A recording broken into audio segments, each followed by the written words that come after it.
So in order to get through this wonderful program, I am just going to kick it off. Good morning, good afternoon, good evening, everyone. Thanks so much for joining this webinar. We are delighted to have you. My name is Asma Latif. I'm the Policy and Advocacy Lead at the SDG2 Advocacy Hub. On behalf of the Hungry for Action campaign and Oxfam in America, thank you for joining this webinar entitled Breaking the Cycle of Food Crises, Mobilizing Financing at Scale. I'm sure you know this, but it bears repeating. Hunger and malnutrition are on the rise again due to economic shocks, conflict, and climate change. As we meet today, 250 million people face acute food insecurity. Nearly 800 million people don't have access to enough food, according to the UN's SOFI report. The World Health Organization reports that 500 million women live with the impact of anemia, and close to 50 million children face life-threatening malnutrition or wasting. And if they survive, 1 in 5 children face stunted futures. These are people with hopes and dreams behind each of these numbers. It doesn't have to be this way. We have plenty of evidence of what works to prevent and treat malnutrition, to save lives, and to improve the livelihoods of smallholder farmers, to build their resilience. And there's growing consensus about the actions needed to transform food systems and adapt to climate change to secure the future. And there is growing evidence that doing these things will accelerate progress towards achieving the SDGs and staying within the Paris target of 1.5 degrees. The cost of not doing these things is incredibly high. In addition to strong political commitment, leadership, increased coordination, and accountability, it will take financing to turn things around in the short time we have left to 2030. But most low-income countries are dealing with unsustainable debt due to high food prices and the economic impacts of COVID and the Ukraine war. A recent IFPRI report that analyzed global commitments to address food security suggests that over the last 10 years, the communiques and outcome documents of global summits express political commitments to tackle these issues, but there haven't been equally strong commitments on the follow-through, on the financing and implementation. This year is setting up to be an important year with great potential for the follow-through. Brazil's G20 presidency is prioritizing hunger and poverty with the launch of a global alliance. And on financing, the 21st replenishment of the World Bank's concessional lending window, IDA, will be negotiated and agreed by December. And then there are ongoing discussions around debt relief, the rechanneling of special drawing rights, and the reform of the multilateral development banks. Next week, finance ministers will gather in Washington, D.C. for the spring meetings of the IMF and the World Bank. And it is always an important gathering, but these meetings have taken on a greater urgency. We have an amazing panel today to discuss what needs to happen to break the cycle of food crises and what we hope to see happen next week. To save time, I'll introduce them all briefly. Their bios will be put in the chat. Please feel free to use the chat or the question and answer section to pose your questions and share your thoughts. I'm hoping that our first speaker, who is currently in transit, will be able to join us. Her name is the Honorable Neema Lugangira. She's a member of Parliament from Tanzania and a board member of the Parliamentary Network on the World Bank and IMF. Neema, are you there and able to join us now?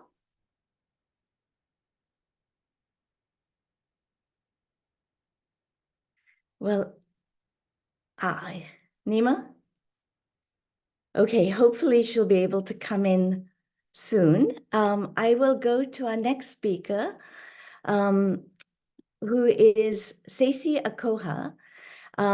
He's an agricultural economist and meal expert at the West African Network of Peasants and Agricultural Producers, or ROPPA. Sessi is going to give us the on-the-ground perspective on these issues. Sessi, over to you. Thank you, Latif. Hi all, hope you're doing great. Greetings from Burkina Faso, West Africa, where we currently facing. Can you hear me? Yes, could you please, if you can, put on your video? Would be great. I'm a bit afraid of internet because internet is not very great here. So I'm like, if I put it on, it may stop. I mean, due to internet connectivity in Burkina Faso. Great. So greetings from Burkina Faso, West Africa, where we currently facing huge climate variation, as you may heard, as you may know. I will start by CADEP. CADEP represents the continental framework providing main pillars for agricultural development. And under CADEP, we have regions and countries that have developed or adopted and implement agriculture and related policy that normally aim at enhancing the productive capacities of farmers. Some of the countries, such as Togo, Benin, Tunisia, Malawi, etc., made some very key specifications on smallholders farmers in their policy, because we all know that smallholder farmers are key, the most resilient and sensitive to climate variation. And if you look at the 2021 SOFI report also described that. So ROPPA conducted 2 years ago a continental and regional study on financing, how to support farmers, small-scale farmers in financing. And it revealed that smallholders farmers can't easily access finance. And we all know that. That's one of the reasons why we're discussing this here today. But public policies on agriculture, trade, finance are not enough coherent to consider this critical part of agricultural value chains. When we speak about small-scale farmers, they are private sector. They are the one really working and providing food for most of the developing countries. And a last study conducted by ROPPA and Oxfam under a continental program called Fair for All on trade facilities and trade issues across the region concluded that finance affects trade capacities of small-scale farmers and impact their own food security status. The Observatory of Family Farmers of ROPPA, developed by ROPPA as a tool to monitor the dynamics of small farmers in the region in West Africa, to be able to dialogue with policy makers, also show that finance affects small-scale farmers along the value chains. Even if efforts are made today by government to establish mechanisms and funds open for farmers, less than 18% of small-scale farmers can access it. Even if donors, such as the World Bank, such as IFA, such as FAO, agree to invest into food security in Africa via various funds or mechanisms, even if we can even quote GAFS, those mechanisms cannot enable farmers to access finance. There is a very huge gap, between strategies and the real targets that are small-scale farmers. And based on that, the priority financing means that we, ROPPA, we think based on things that farmers leaders also reveal, we need to make sure that conditions or guarantees to access funds should be reviewed or are reviewed according to the specific features of small-scale farmers, its multidimensional role into the society. Facilities to enable women and youth to access finance all along the value chains also are key to work on.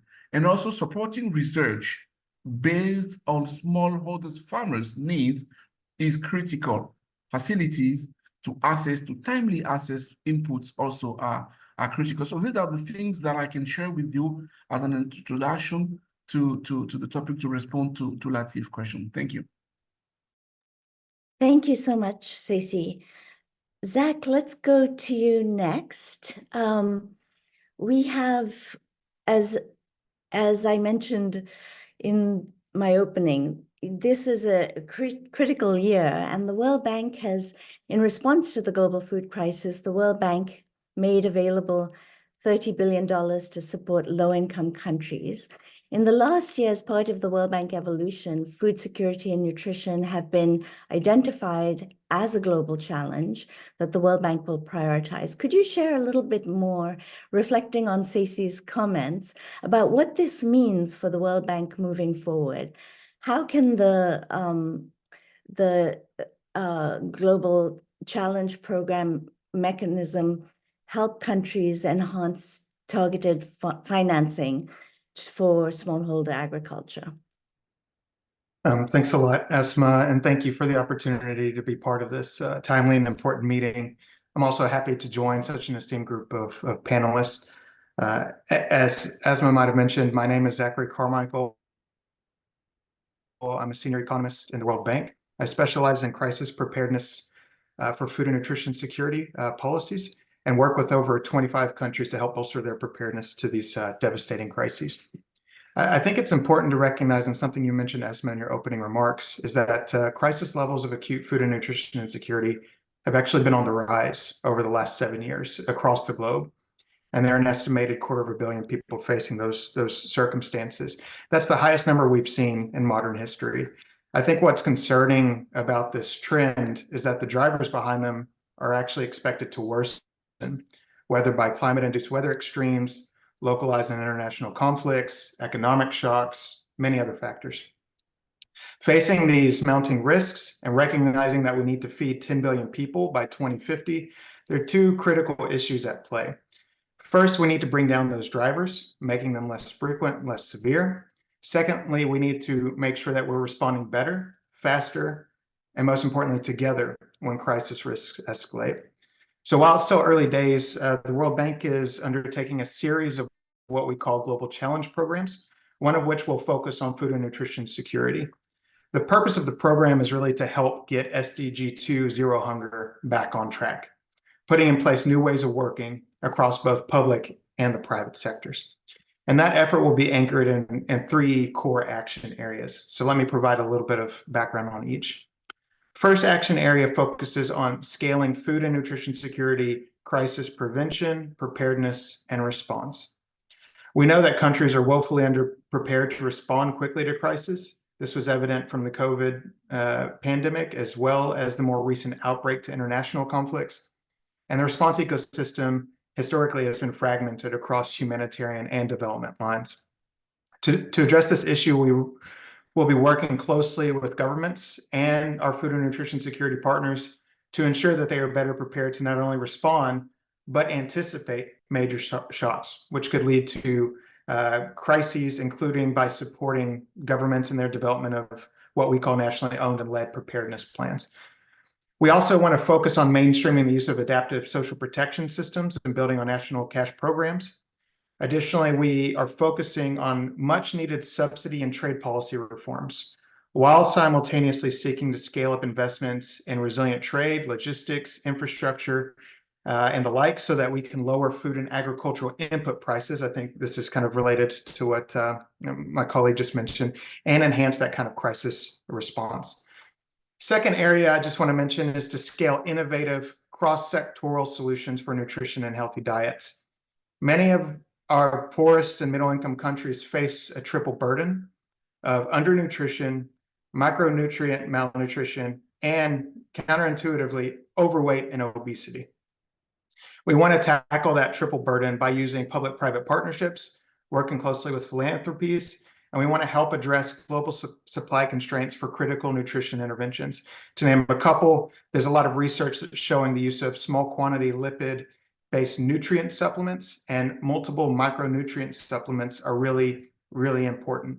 This includes focusing on targeting households within the first 1,000 days after birth so that we can prevent critical human development challenges such as wasting and stunting. And our third action area to mention is to scale solutions for low emissions and climate resilient food systems, really thinking about smallholder farmers, but also thinking about tapping into bigger markets. Agriculture is a significant contributor to global carbon emissions, yet it receives only a fraction of climate-related financing. We want to help change that asymmetry so that we can better scale transformative technologies and investments that increase productivity while also lowering emissions. We also want to advance investments in sustainable value chains including investments related to processing, connectivity, and storage infrastructure. And we need to ensure that throughout all of these efforts that we're empowering women and enhancing gender-inclusive food systems. Of course, accomplishing those goals requires country buy-in and demand, and this is where our strategic engagement with our countries becomes very pivotal, ensuring that countries which face food and nutrition security challenges are including these areas of focus, for instance, in their systematic country diagnostics or country partnership frameworks, is a very important starting point for us. Thanks a lot, Asma. Thanks very much for that overview, and apologies, I'll do a better job as a moderator and actually introduce the speaker. I am going to go to Neema now because you are in a place where you can join. Thank you so much, Neema. As I mentioned earlier, Neema is a member of parliament from Tanzania and a board member of the Parliamentary Committee on the World Bank and IMF. Neema, over to you. I'd love to hear from you what your expectations and hopes as a parliamentarian. You've been leading the charge on food and nutrition security in Tanzania and across the continent. In the lead up to the spring meetings and in this year of opportunity on these issues, what would you say are the priority financing issues for food and security and nutrition on the continent, and what will be your message at the spring meetings? Thank you very much. Apologies for being a bit late, but I'm very excited to be on this very important discussion. And as you introduced me, I'm a member of parliament in Tanzania, but I'm also the board member of the Parliamentary Network on the World Bank and IMF. I'm actually representing, among the MPs representing the Africa region. And as we're going towards the World Bank and IMF spring meetings, and we're talking about the issue of food security and nutrition security, number one, I would like to stress the importance of, whenever we're always talking about food security, to remember the issue of nutrition security, because oftentimes we focus more on the food security and we tend to forget nutrition security. But number two, I think it's very important for development financing to also consider ways in which they can be financial support into maybe areas which many governments may not think of, or even the development financing institutions like the banks will not think of, such as school meals. You know, it's very important to making sure that, especially in the African continent, that our kids that go to public schools are able to get school meals. But to get school meals, there's a huge, financial burden. So how can the development financing institutions support developing countries in Africa and in the global south on this area? Then number three is that we have to recognize that the most impacted in food and nutrition security are women. But at the same time, if I take the statistics from Africa, about 60 to 70% of Africans are working in the agricultural sector as smallholder farmers. But out of this, maybe 80%, or around there, 70 to 80% of those smallholder farmers are women. Yet women are the ones that live in the highest level of poverty. So how can women be the ones that are producing the most food, but are not realizing the return in terms of economic value? There are still challenges towards the female smallholder farmers' access to land, access to inputs, etc., etc. And you bring on board issues of climate, then you come to realize that women are more affected. So it's very important. That's one of the things that I'll also be looking at during the spring meetings, is to see how do these developing financing institutions like the World Bank and IMF, how are they also looking at the issue of gender, gender inclusion. And I would also like to commend the World Bank. Right now, they're going through the evolution and the gender perspective and the gender lens. While the World Bank is going through that, I think it will be something that is critical. Third item is obviously the importance of continuing to engage members of parliament. I cannot emphasize enough that it is critical for members of parliament, one, to be capacitated with the understanding and the knowledge and the different interventions that we can push forward, but secondly, to be equipped with a technical support, so that when we stand in the House, in our respective houses and deliberate on an issue, it can be well informed, it can be tangible, and we can propose and guide our different governments towards the right direction. Finally, as you all know, most developing countries, we have debt that we repay, huge amounts of money in debt repayment. I mean, one of the things that I've been pushing, and I think I'll continue to voice on, is there a possibility of doing debt swap? Can the developing financing institutions like the World Bank, IMF, and the others consider debt swap? For a country, if we want to invest on tangible, sustainable climate action interventions, we need money. If we want to, do any intervention with smallholder farmers to improve the gender equality in farming, we need financing. If we want to get into school meals, we need financing. To improve upon nutrition, we need financing. So can we consider debt swap as one of the avenues to ease that burden on developing countries, but also to accelerate this progress that we're all championing for? So those are the things that I will be pushing forward, but we welcome the opportunity to collaborate with all of you, and thank you so much for ensuring that I'm here to also represent parliamentarians' voice. Thank you. Thank you, Neema. That's really, your last point is a really good segue to our next panelist. Frederica Roda is the Vice President for Global Policy and Advocacy at Global Citizen, and Global Citizen is a key partner in the Hungry for Action campaign. And you, Frederica, you've been very focused on mobilizing more financing out of the multilateral development banks and the IFIs. Building on Neema's important points, why is this so important for breaking the cycle of food crises? Thanks a lot, Asma, and good morning, good afternoon, everyone. Very happy to be part of this panel, and it's exactly the right timing to be discussing all of this just a few days before the spring meetings, but also the G7 finance ministers will meet soon, the G20 finance ministers. So all of this is very timely. The other panelists already mentioned very important points, but I think what I want to focus on here is actually the opportunities we have this year. I think we heard it, the figures on hunger, food insecurity, nutritional insecurity have actually gone up. And there's been a real turning point in a negative sense since COVID. And the drivers behind all of this are actually getting worse, and climate change just being one, but obviously a very important one. What I would also say is that unfortunately we're in a situation where ODA is going down, at least in a few key donor countries.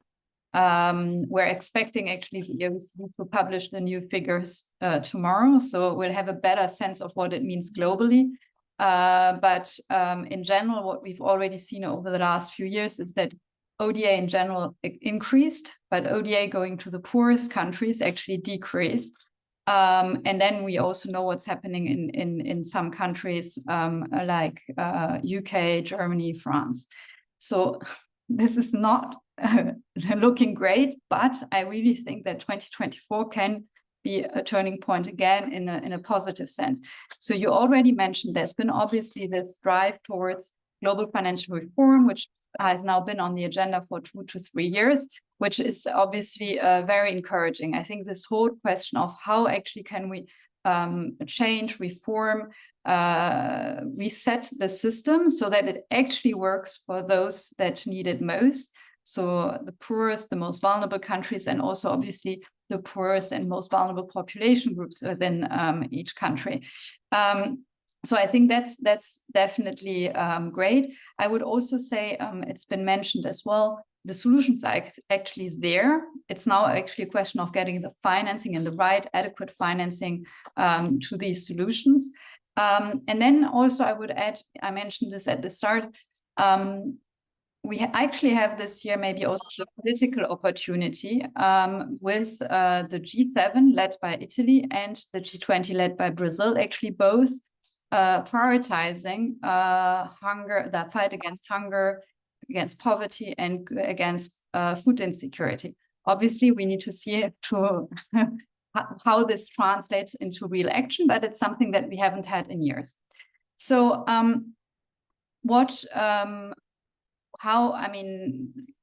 think we have a few things that could really turn out positively. I just, and I think we heard it from actually every speaker, is that the financing, different types of financing all along the chain are extremely important. I think what's now important is actually to ensure that we are, that these different initiatives actually really turn out to help us make progress. And what this means is that when we, for instance, talk about global financial reform, first of all, I think it is very important not to give the impression that we're done with it. Just because we've been talking about it for 2 years doesn't mean that the job is done at all. And I think here it's extremely important, and we've heard this before, is to see like what financing are we actually mobilizing? Is it financing that actually helps us, for instance, to increase nutritional interventions or to support smallholders? Is it financing that actually helps the countries that are frontlined in terms of climate change? And that is not automatically the case. So a lot of the discussion actually have been focused quite a bit on making the banks, development banks, take more risk, for instance, on capital markets, which is important and will obviously bring in more financing, but in particular for middle-income countries and countries that actually can sustain more debt. Also, it comes actually in the form of loans, but we actually, for most of interventions we're talking about, we actually also need a massive increase in grants. So I think this is where this year we really need to pivot, and it's not just about actually accelerating global financial reform, but it's making sure that it really works for all type of countries, including the poorest, the most indebted ones, the ones in crisis, and that it works actually for all the areas and priorities we care about. So including for instance to support smallholder farmers. I also very much agree with what's been said on actually it's about mobilizing the right type of financing, but also looking into different instruments. So debt swaps were mentioned. And I think this probably didn't get as much attention as it should have. I think, again, this is something that the G7 and G20 want to be looking into. I also want to mention here maybe 2 other opportunities this year. So one is that there's been actually progress in previous years. This is also linked to debt, but a different instrument. There's been progress on debt pause clauses. So when a country is faced with a massive external shock, that the country actually has or the government has the possibility to pause the debt payments for 1 or 2 years. And it's kind of a breathing space to get back onto the feet. However, and there's been huge progress. So they're now being applied actually for existing loan agreements, but for new loan agreements, but also for existing loan agreements by the World Bank. So that's actually amazing.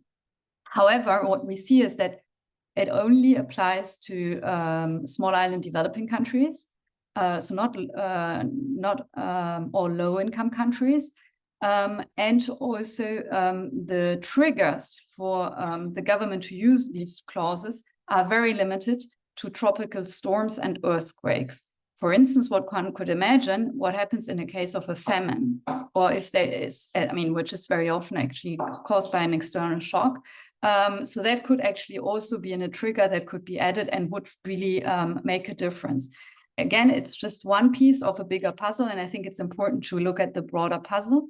I think the other thing I mentioned, that the financing needs to be adequate for the poorest countries. And this is where we have an opportunity this year with the IDA replenishment.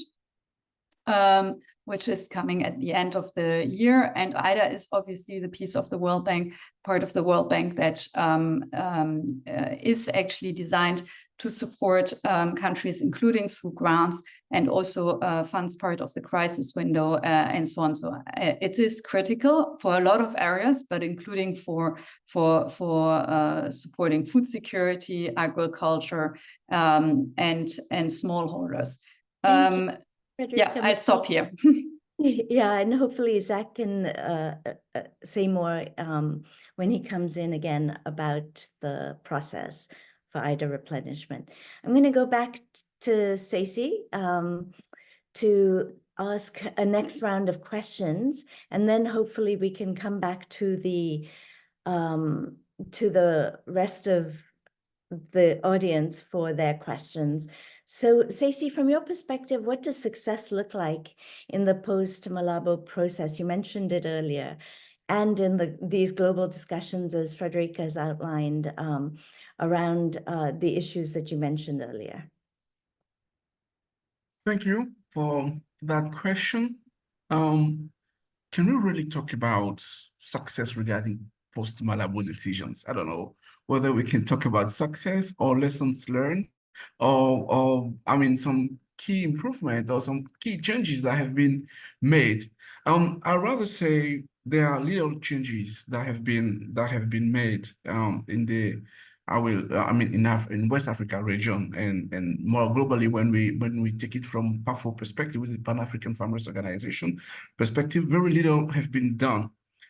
We farmers believe that most of the decisions that have been taken in Malabo, I mean, things didn't change.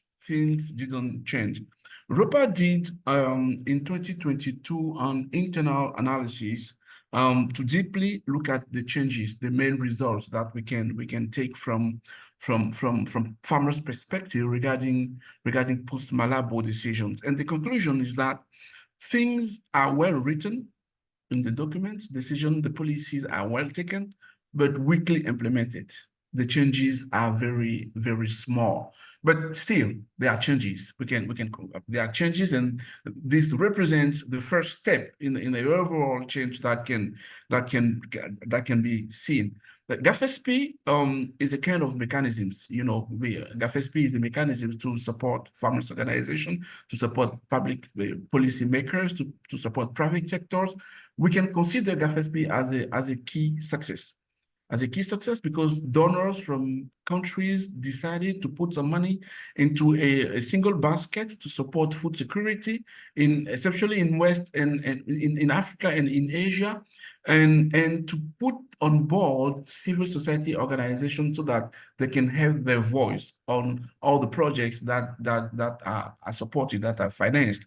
Even if today the World Bank is developing new strategies, but new policies that are kind of excluding civil society organizations, especially farmers' organization voice into the steering committee. We can also consider in some of the countries such as Mali, Togo, Benin, even in Niger, some of the successes that can be quoted in those countries.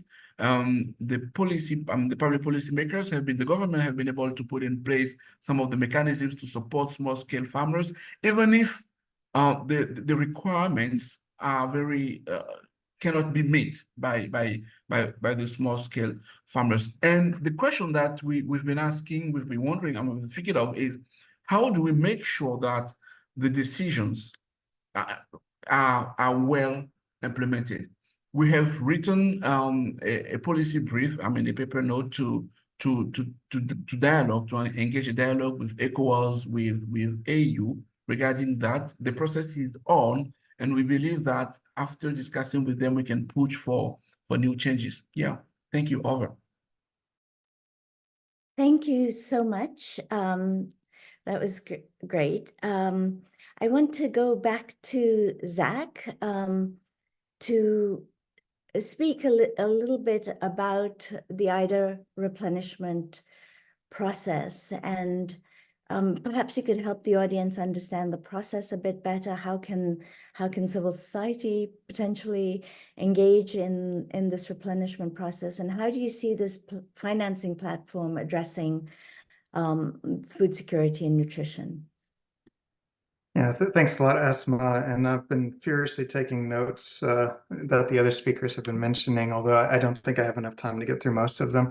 I just wanted to mention, I sit on the Secretariat for the Global Agriculture and Food Security Program called GAFS, which is very much focused on smallholder farmers, producer organizations. So it's a topic near and dear to my heart, and happy to speak more to that. I also want to pick up on a point that our colleague Frederica mentioned. She said the solutions are there, a lot of which I outlined in my previous remarks, but it's about the financing.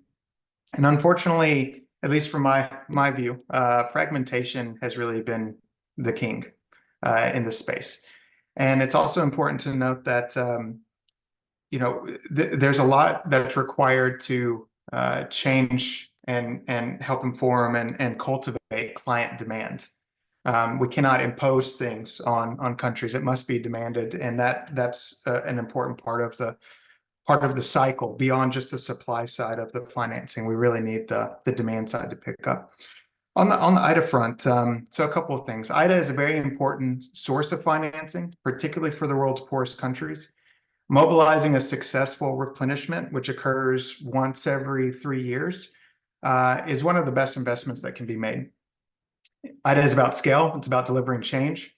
And the Global Challenge Program that I mentioned previously will really help ensure this next cycle is more impactful, particularly on this topic. And I think it is a fundamental change within at least my institution. I just want to mention, as part of that program, we're setting forth a very comprehensive and ambitious financing strategy. We're seeking to move the World Bank from being primarily a provider of financing to a catalyzer of financing. And I'll tell you what I mean by that. But I think it's important to note, it's not about a specific instrument. There is no one-size-fits-all or universal solution that can address the problem, the enormity of the problem that we have. We really need to make sure we're mobilizing the fullness of financing across all the available channels. So let me explain a little bit what I mean. First, we really need to improve the use of public domestic resources, and I'm speaking even beyond the bank. There are billions of dollars spent every year by governments, including the poorest countries, on less than optimal policies in the agri-food space. We have found that repurposing just 10% of the current global agricultural public support would yield significant climate and nature benefits. Similarly, shifting agri-food support to more nutritious commodities can promote the healthy diets piece, that triple burden that I mentioned earlier. Opportunities to rethink the policy incentives go beyond just the agricultural sector. It includes rethinking fisheries, other environmentally harmful subsidies, accompanying subsidy reforms and social protection measures targeted to the most poor and vulnerable, and considering new means of domestic revenue generation, such as taxes on unhealthy foods. So this is kind of one bucket of thought, and that really requires a lot of work with governments. It requires understanding the political economy, not necessarily getting rid of subsidies, but again, the key word here is repurposing.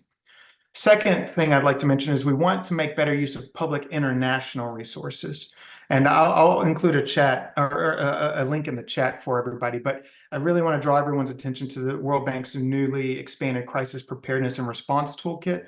We also have facilities. For instance, I'm the technical coordinator for the World Bank's crisis response window, the early response financing facility, which is a $1 billion tool that we use to help countries mobilize responses earlier and faster.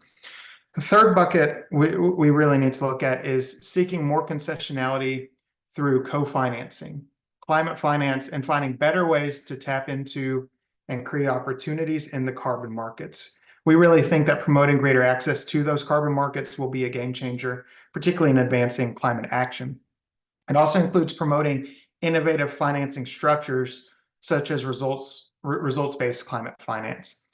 A fourth bucket I would mention is we want to make sure we're promoting co-financing with other multilateral partners. This isn't always the case. You know, it's very easy to be siloed, to have your own project, but to reach across and to make sure that we're pulling in additional financing. If we have a social protection system, making sure we're pulling from the ecosystem, building that national registry, national social protection system, that's a long-term piece of the agenda. And the fifth component here, I would say it's essential that we're crowding in the private sector and commercial financing. This has always been a challenge, but I think we've learned some good lessons over the years. It includes, in particular, going a bit beyond our standard way of working. So, for instance, when we talk about IDA, we usually talk about IDA in isolation. What we are doing, particularly in the Global Challenge Program, is to say IDA with the International Finance Corporation, with the Multilateral Investment Guarantee Agency, making sure that it's not an afterthought, that they're there, that they're helping to de-risk those situations, helping to pull in some of those additional financings. And of course, there are other things, right? We're looking to leverage other channels like philanthropies. We looking into launching new impact bonds, streamlining the use in particular of trust funds and financial intermediary funds. A lot of fragmentation in the system. We want to reduce that fragmentation, maximize that impact. And the last piece I'd say is, I hope it's clear, but we're really thinking about all of these angles. How do we facilitate more of a comprehensive approach, tap into major funding streams to promote that scale, and move away from a system of silos so that we can channel our collective energies to get SDG 2 back on track as quickly as possible. So these are my main comments on the financing buckets. Of course, I'm happy to share additional information about the IDA process. It's very straightforward. It's a typical process that we have. There is certainly strong engagement on the CSO level. If you need to be plugged in, we're happy to make some connections. That process is run by many different groups in the bank, right? There's no one single group that does it. So there are opportunities to engage throughout. Thanks very much. I would just make one point. I think when policy papers start to come out, you start to see those drafts. That's a great time, because what defines the IDA package is through those policy papers, and there's a series of those policy papers. So I would encourage everyone here to get access to those papers. They are disseminated, and there is an open public kind of process for collecting feedback. But that is a great opportunity to help shape that policy agenda. Thank you. That's really helpful. And a good segue to my last question for Frederica before we go to the Q&A. And there's lots of great questions there. So Frederica, Zach mentioned the opportunity to influence, and you raised a number of issues that are on the table: debt relief, MDB reform. How do advocates really get involved in this, and what do advocates need to do this year to take the opportunity we have and really make it count? Thank you. Yes, I think that's very important, because nothing will happen without the right encouragement or pressure. And Zach, I think, gave us already very interesting pointers to when in the process it's useful to come in. I think I would add maybe three things. I mean, first of all, I think what's important is obviously influence, like processes around the IDA replenishment. I mentioned G7, G20 presidencies, opportunities like this, but then obviously also the work that can be done at country level with specific governments that need to hear that more needs to happen. And this can be on, we heard it on CADEP implementation, it can be with donor countries on ODA budgets and so on. And I think, and this is also where Hungry for Action obviously comes in. This is obviously way more effective as part of a coalition. I would also say that I think, for instance, the IDA replenishment is a real opportunity. We discussed already several like financial reform proposals. I think in the end, and especially on issues that we're discussing today and in the fight against hunger, this is all very helpful. I think we also need to reduce fragmentation that was mentioned, things like this. But in the end, the bottom line is we need more money on the table. And here what I would just add is, and this is something where I really hope that also the coalition will grow this year, and that new opportunities will open up, is that in the end, even if we have the best budget allocations within countries, if we have a successful replenishment of IDA and we're not there yet and so on, in the end, I think the needs are so enormous, and we know that it would grow because of climate change, because of conflict and so on, that we need to think about additional sources of funding. And this is where specific taxes or levies can come in. What's quite exciting here is that they are actually and again, this is something that hasn't happened in years. There are real opportunities this year. I would actually identify two specific processes where it's very important also to have civil society engage with them. One is the Brazilian G20. So they have actually, or they're about to launch what they call a global alliance against hunger and poverty. In parallel, they're also discussing something else, which would be a tax, like a minimum tax on the very, very wealthy, basically billionaires, who effectively barely pay any taxes, below 1%. And there's a proposal being worked out that would actually foresee a minimum tax rate of 2%. So it's not very excessive, and it's quite exciting. It could bring in a lot of money. There hasn't been a link yet between taxing the billionaires and then actually rechanneling it, for instance, to the fight against hunger, but this is also where we come in. And then the other opportunity is that there's now actually a task force that is led by several countries, including Kenya, Barbados, and France, looking into other tax options, especially on very polluting sectors.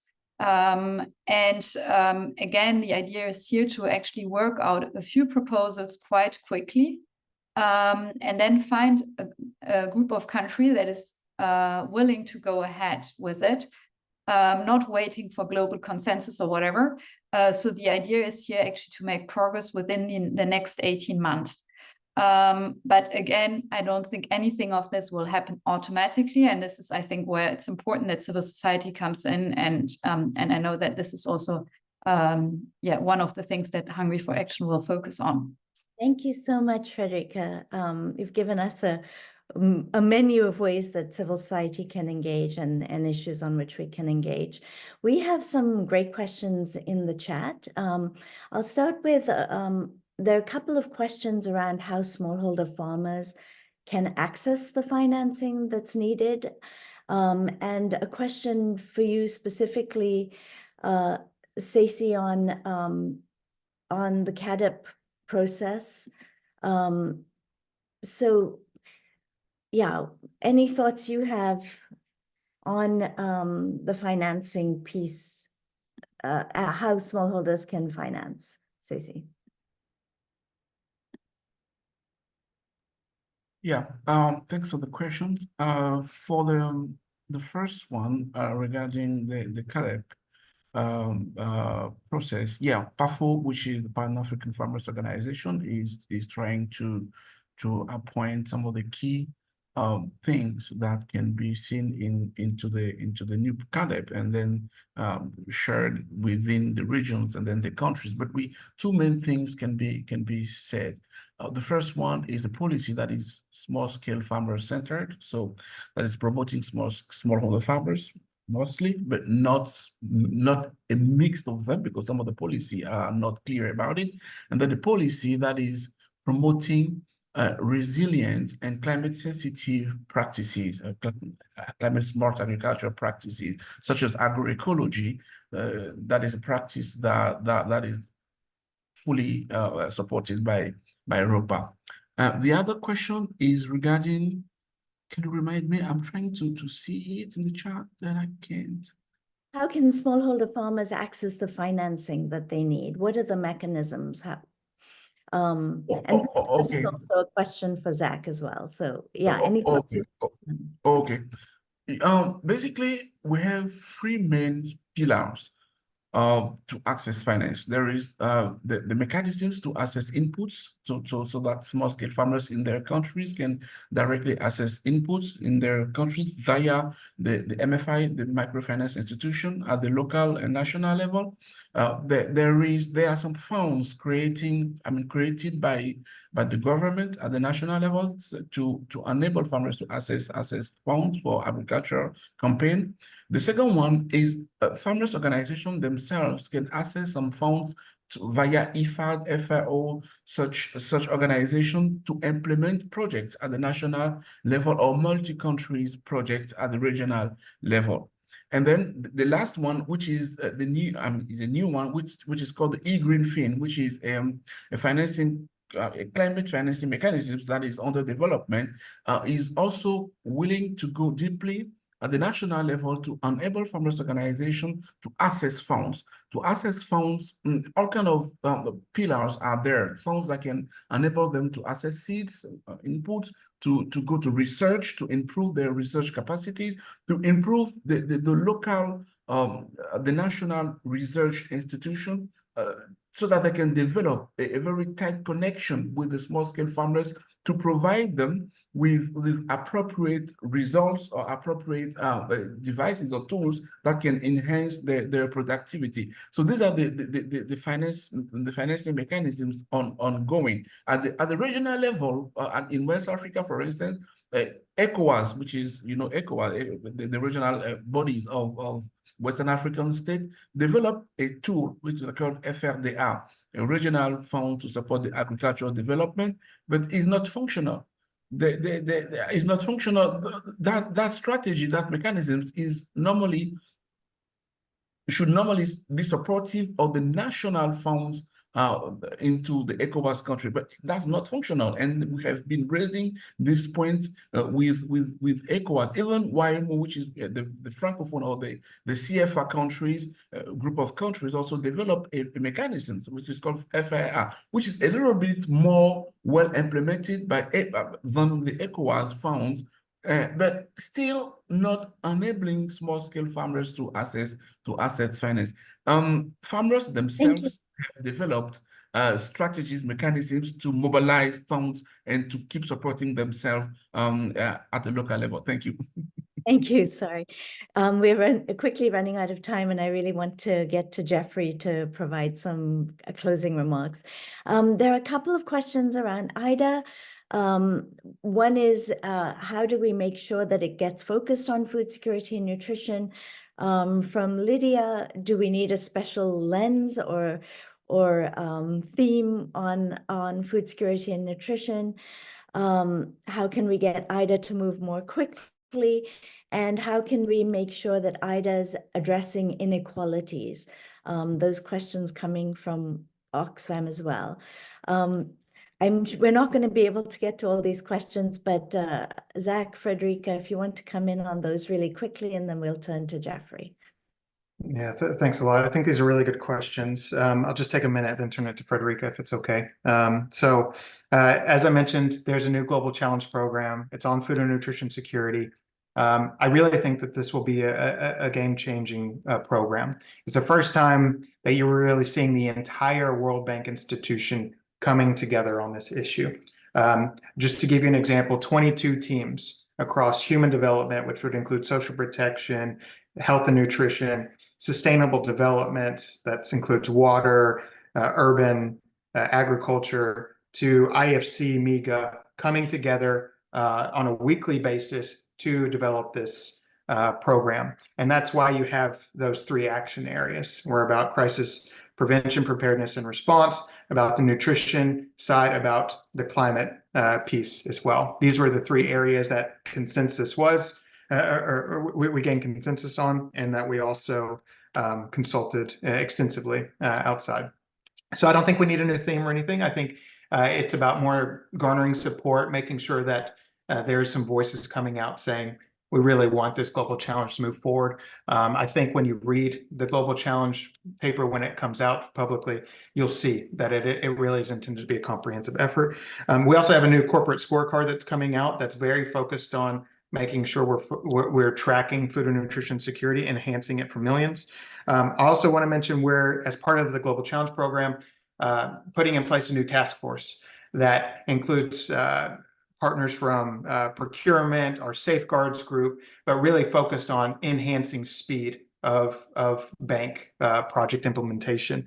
And that's something that we're really excited about under the Global Challenge Program. So over to maybe Frederica. Thanks a lot. And thanks for the opportunity to be here. Anything you'd like to add, Frederica? Yeah, I think I have like 30 seconds, right?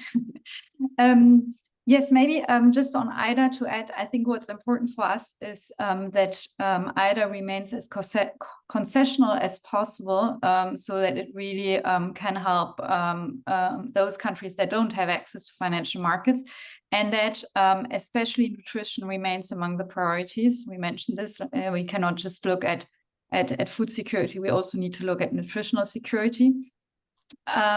In terms of, because I mentioned taxes before, the question of are multinationals actually paying their fair share? That's a very important one, I think, and there's still a lot of work to do. What's interesting, maybe two things to add is, one thing is, are they actually paying the taxes that they should? And then there are actually a few sectors that are just not paying taxes, and this is even like legally, legal. I'm just want to mention, like, for instance, kerosene is not being taxed, or financial transactions aren't taxed in a lot of countries. And the other thing, as I mentioned, is very, very wealthy individuals, billionaires. So even if multinationals still have a long way of really paying their fair share, it's actually even worse for billionaires, hence this initiative from the Brazilians. But I agree, we need to basically use all entry points to increase domestic and international financing. Thank you so much. Jeffrey, thank you for partnering on this, Oxfam in Africa. Jeffrey Magana is the Director of Programs and Influencing from Oxfam in Africa. Please, over to you to wrap this amazing session up. So thank you very much, Asma, and thanks all panelists and attendees who come through for this meeting. So for some people it was a holiday, so I am very gracious that people are attending this. So as we draw to a close, it's imperative to reflect on the critical issues we've discussed today. I mean, it is a nice bag, isn't it?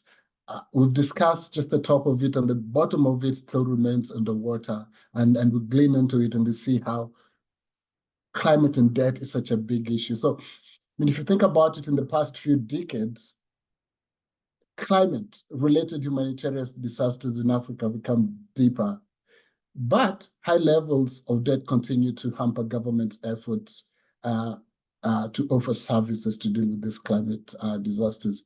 This makes inequalities worse, and then, of course, it sort of hinders the responses to these extreme weather events. This challenge is obviously a climate crisis challenge, and it disproportionately affects African communities despite the minimal contributions to its causes. So what does this really look like? I mean, I think we've talked a lot in a sort of macro level. So a woman-headed household that lacks food, so probably 5 kids in the house, and the way the woman deals with it is she decides to forgo food in order that the family gets dinner. Or food security. An elder can't plan for the next season because the weather's become so difficult to predict, and they decide to immigrate to an urban area or across the border. And then that's where then the climate refugees start popping up. Or a woman having to walk long distances to get food to cook. I mean, it's not only food, but women have to get food to cook. And in the surrounding area, we've cut all the trees, and they have to go much further, putting their lives at risk. Or a young girl having to miss school in order that they get water to be used for cooking, because water has become more scarce. these really are the examples behind the faces of the statistics that we're talking about. But really, the inadequate international public finance for climate adaptation, it's often provided as loans, risk further burdening countries and the poor and marginalized people who are already struggling with debt and the effects of debt. So debt actually limits the ability of states to offer services that promote adaptation. So in the forthcoming IDA 21 replenishment presents a pivotal moment for donor countries to demonstrate their commitment to combating inequality in Africa. By increasing contributions and making this replenishment the largest yet, we can take significant strides towards addressing systemic disparities. To truly accelerate efforts in poverty eradication and inequality reduction, deliberate support must be directed towards key sectors, obviously agriculture, health, education, but also social protection. But key in particular, boosting African food system is really important and paramount. This entails empowering small-scale food producers, reinforcing policies that safeguard women's rights, and addressing underlying causes of food security in both rural and rapidly urbanizing areas. Furthermore, it's essential to localize development finance. The World Bank should collaborate with local development banks to ensure that these crucial actors have access to the financing needed to drive sustainable development at the grassroots level. In closing, let's remain steadfast in our commitment to fostering equitable development in Africa. By addressing debt challenges, prioritizing climate adaptation, and investing in key sectors, we can forge a path towards a more prosperous and just future forward. Together, let's seize this moment to catalyze meaningful change and build a world where every individual has an opportunity to thrive. Thank you very much. Thank you so much for those really profound words as we close out today. Thank you to our amazing panel. It's been wonderful to have you join us today, and thank you everyone for joining, even on a holiday in many parts of the world. We will be sharing this video, this webinar on YouTube and other channels, so please do look out for it and share. Thank you all. Have a good rest of the day. Good night, everybody.